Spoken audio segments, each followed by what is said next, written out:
Pertanyaan sekarang, saya yakin Tuhan saya Allah, tapi Allah nggak kelihatan. Ada alasan tidak kenapa Allah nggak kelihatan? Ada alasannya.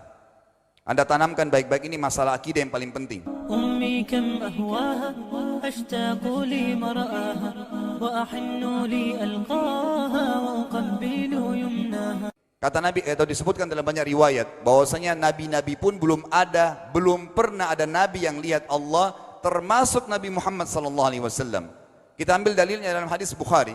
Waktu Nabi SAW pulang dari Isra Mi'raj, jemaah sekalian, Aisyah bertanya radhiyallahu anha, berkata, istri beliau, ya Rasulullah, hal tara rabbak, apakah anda waktu Mi'raj ke langit, terima perintah sholat, sempat lihat Tuhan anda enggak? Lihat enggak Allah itu bagaimana? Apa jawaban Nabi SAW? Nurun ala nur anna arah. Allah itu cahaya, di atas cahaya, terang sekali, bagaimana saya bisa melihatnya? Artinya Nabi SAW mengatakan, saya sendiri belum pernah lihat bagaimana itu Allah. Contoh sebelumnya Nabi Musa alaihissalam. Nabi Musa waktu menerima wahyu Taurat, itu selama 40 hari, turun Taurat lengkap. Al-Quran 23 tahun baru lengkap. Kalau Taurat 40 hari, nunggu di gunung Tursina. Tursina sebuah wilayah di Mesir sekarang.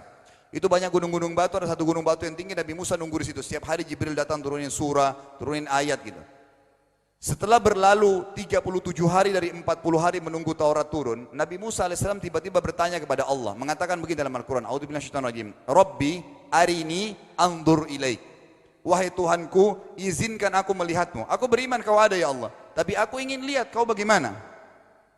Allah menjawab, tidak mau mengecewakan Nabi Musa, sebagai manusia Allah mengatakan, lan tarani.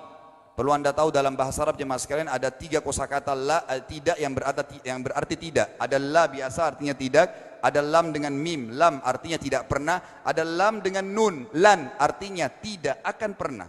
Allah mengatakan apa? Lan tarani, kau tidak akan mampu melihatku hai Musa. Tapi Allah nggak mau kecewain Musa. Ternyata Musa selama 37 hari jemaah sekalian kagum-kagum melihat gunung-gunung batu di situ. Pergantian siang malam, burung-burung yang terbang, air yang mengalir di lereng-lereng gunung. Lalu dia mengatakan, Allah mengatakan apa? Walakin unzur ilal jabal, fa in istaqarra makanahu fasawfa tarani.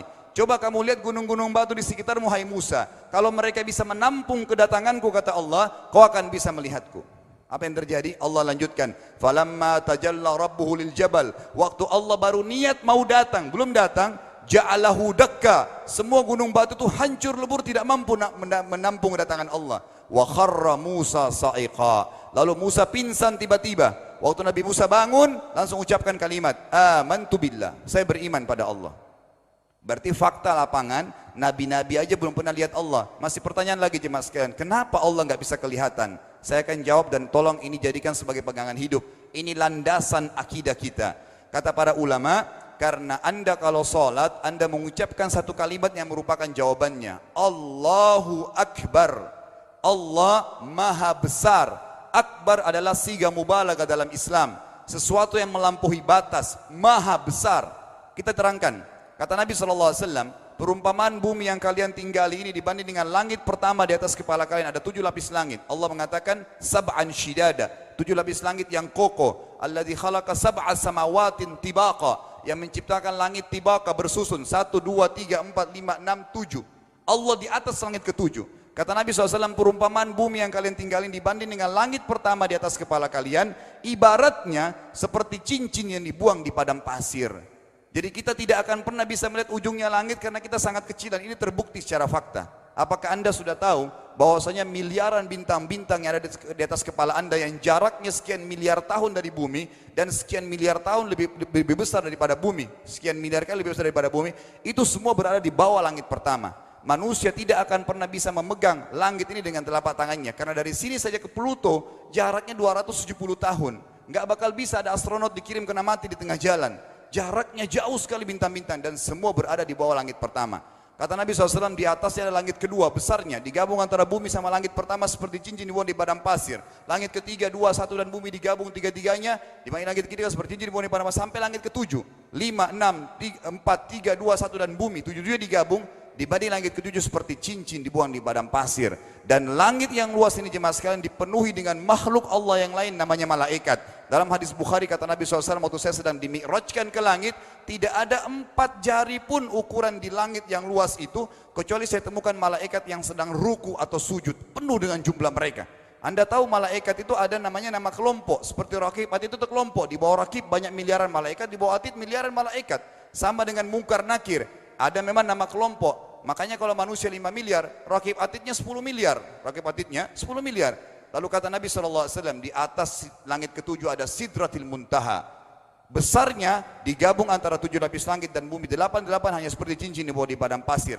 Di atas Sidratil Muntaha ada sebuah lautan yang Allah ciptakan. Lautan itu besarnya digabung antara Sidratil Muntaha, 7 lapis langit dan bumi. 8, 9-9-nya seperti cincin dibuang di padang pasir.